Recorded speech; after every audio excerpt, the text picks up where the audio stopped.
Tanukichi Okuma heads to school to meet his crush, Ani Nishikinomiya. After an unexpected turn of events, he's about to be arrested by the decency squad, but thank heavens that at the same time, Blue Snow appears out of the blue, allowing him to take advantage of the diversion created by them. Still confused to infinity, things are only getting started, because a classmate asks him the question teachers avoid at all costs, that being the infamous, "How are babies made?" The astonishment is clearly visible as the student council calls him in, demanding that he hunts down the not-so-normal squad from earlier, Blue Snow. Finally getting a break, Tanukichi heads to a cafe with Ayami Koju, the vice president of the student council, who reveals that she's actually one of the very ones he's hunting down.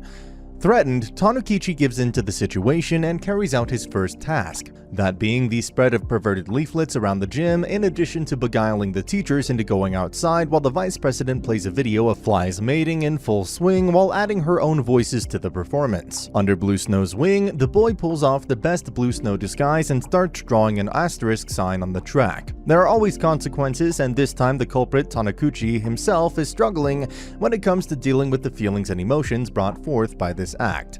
Not long after, Tanukichi gives himself a memory check and remembers the connection he shares with Anna, something that ends up gaining the trust of the student council. Tanukichi lets his heart think for him for once, and he starts crushing on Anna once again, to which Ayami gives him a heads up that an angry Anna isn't someone he wants to come face to face with. Coming to know that it was none other than Anna's parents who were responsible of the moral laws that they currently have in Japan, the situation is a weird one for sure. But Ayami is not done there. Later on, she decides to come up with another plot, this time targeting the freshmen of the institution. Ayame distracts Anna and Goriki as Tanukichi disguises as the infamous Blue Snow, now teaching students dirty words using his eyes. But it takes more than just that to fool Anna, and with her catching Tanukichi red-handed, the boy's got a lot of explaining to do. But Ayame comes to the rescue, revealing that she is in fact the real Blue Snow along with the urine samples collected from the freshman boys. He tries to escape but is spotted by someone on a nearby roof.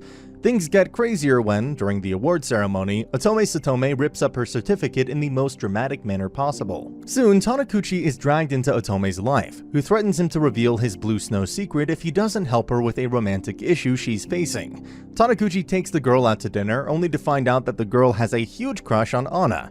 Given the situation, Tanukichi has to confess that he is, in fact, head over heels for Ayame. As Ayame is thinking of Otome being the stalker, she comes up with the plan of drawing out the stalker by pretending to be Anna's boyfriend. The stage is set, and Otome reveals that her reason for painting is Anna herself. At the same time, a bunch of stalkers come out from hiding and attack the disguised Ayame.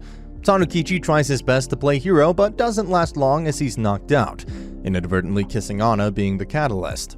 Anna is still trying to process what just happened as Ayami tells Tanukichi that she has convinced Otome to join SOX, with the production of risque artwork being the sole reason behind it. Back to school now, Tanukichi's confusion knows no bounds since Ayami is constantly absent while Anna doesn't want to talk to him. Ayami now lets others in on her plan to reclaim a hidden stash of vintage hidden in the forest. But the plan demands numbers, and with the students from the school being just what she's looking for, everything is decided. But the plan seems to be going downhill when Tanukichi becomes a target of a stalker and Sophia. Anna's mother visits the school in person for her new legislation. Preventing the plan from falling flat, Ayami tells Tanukichi to confront his stalker. But the whole world does a 180 for Tanukichi when it is revealed that the stalker is in fact Anna, who now wants to sleep with him. But their sweet time is interrupted by Ayame and Anna runs away. Later at the same time, Anna is confronted by Hyoka, who wants to ask her why the science lab was sterilized without her permission, to which Anna replies that she was just eliminating the impure influences. Now Ayame tasks Tanukichi to hand out Otome's graphic material to the students, but while he's out in the middle of it, Anna compels him to drink her love nectar. Trying to escape, he accidentally drops his bag filled with nothing but the most illegal material out there. With Sunday, the ex-prohibition law signature drive is underway, as Sophia plans to meet some of the students of the institution, all the while Ayame is planning to storm the forest against the decency squad. Now Tanukichi is tossed and ends up in front of the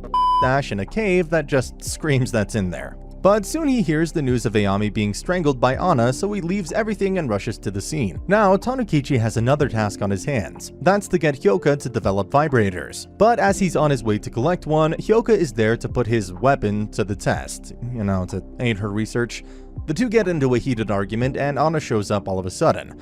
Tanukichi handing her a vibrating egg without telling her anything at all. The next morning, Tanukichi accidentally activates the gadget using that wireless remote, making Ana's drive skyrocket in an instant. Trying his hardest to come up with a solution, no one is willing to help the boy and Garuki brings him to Ana, both getting trapped in the student council room.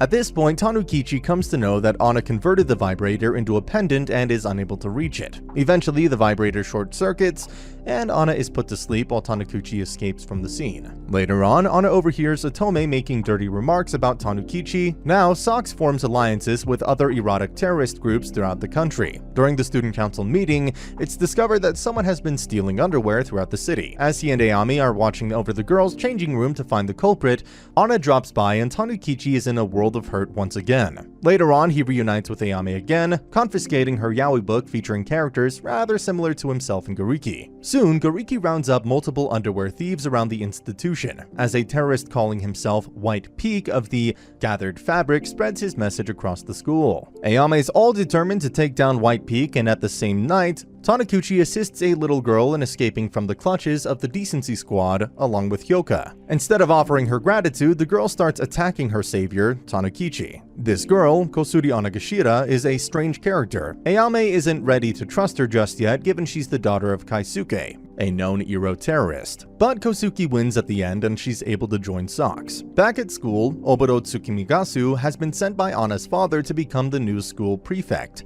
Oboro tries to remove the mundane items, getting rid of Hyoka's yaoi manga, to which Hyoka resists. Now Sox has other plans, that being to distribute Ayame's drawings to other schools. Kosure takes matters into her own hands and returns to report that she has been successful in carrying out her mission.